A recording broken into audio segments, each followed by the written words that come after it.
I was one of the invited speakers of this summer school, and I lectured on various topics, including the involvement of stem cells in cancer diseases, resistance, and in particular I also focused on pancreatic cancer. One topic regarding stem cells is that stem cells and cancer cells show quite some similarities. In fact, some of the stem cells, like for example embryonic stem cells themselves, have tumorigenic activity. And for human embryonic stem cells, we even, this is actually one of the assays to prove that those cells you're assaying are indeed human embryonic stem cells. So it has been long recognized that stem cells and cancer cells have features which are highly similar.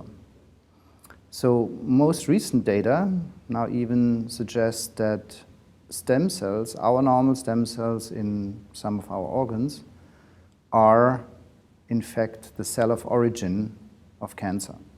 So as we all know, cancer is an accumulation of different genetic lesions, different mutations which accumulate in certain cells. And it turns out that probably many of the starting seed of cancer is actually in our own stem cells. So this is caused by, if a stem cell is hit by a mutation, a stem cell is long-lived and it can produce billions of progenitor cells, of progeny, for the rest of the life of the organism. Now, if one stem cell is hit by a mutation, it generates billions of cells which also have inherited that single mutation. So basically one physical event, namely the initiation of the mutation, actually is billion-fold amplified if you hit a stem cell.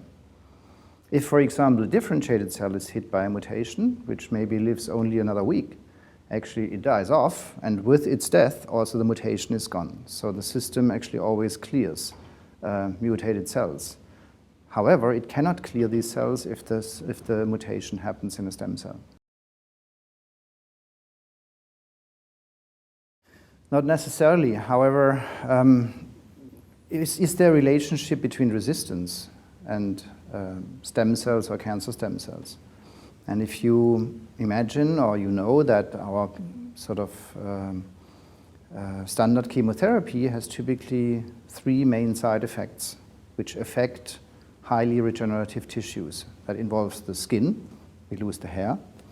That involves the gastrointestinal mucosa, where we get diarrhea. And it infects the bone marrow, so the hematopoietic system, where we become anemic if we are long treated with chemotherapy. Now, what happens if chemotherapy kills typically fast-dividing cells. Stem cells are typically not fast-dividing, and some of them are even in a deep dormancy phase. So now if you stop the chemotherapy, what happens to these organs? Does the hair come back? Yes. The gastrointestinal problems stop and the bone marrow starts working again. Why is that? That is because our normal stem cells are actually not affected by the chemotherapy.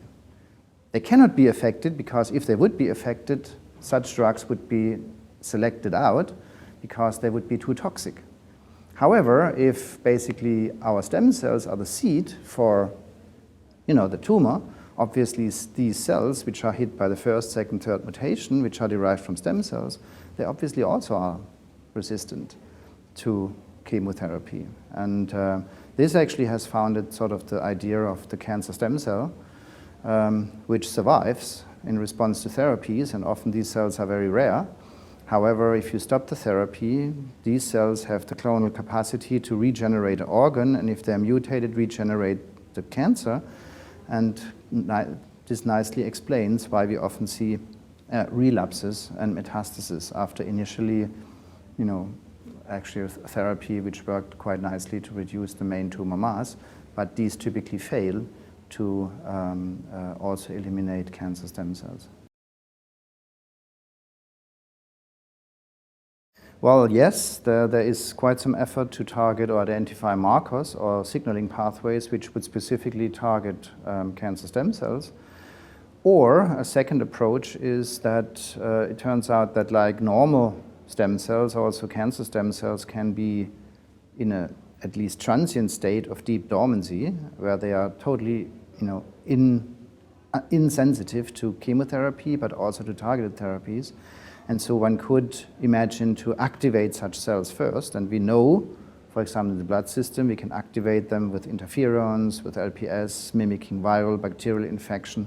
They can be activated, and after they are activated, they are super sensitive to certain therapies. So one could imagine, and that's actually done in several labs, sort of a two-stage targeting procedure with first activation of the cancer stem cells and then followed by a drug which actually kills these cells. Well, it's like all summer schools, it's highly motivated students. So we have a good mix of students who are, more research-oriented and some which are more clinical-oriented. And I mean, this interaction is absolutely critical. So the basic and the more fundamental research and mechanistically driven research actually has entered really the field of, with respect to clinical translation. And that's where we have to go. So we have to develop new therapies, new concepts to really target this extremely complex disease of cancer. Tumors are extremely heterogeneous. And the more we know about the tumors, actually the more complex things get. Which is, on one hand, it's frustrating, but on the other hand, it's clear that we will be able to cure cancer only if we approach it from different angles.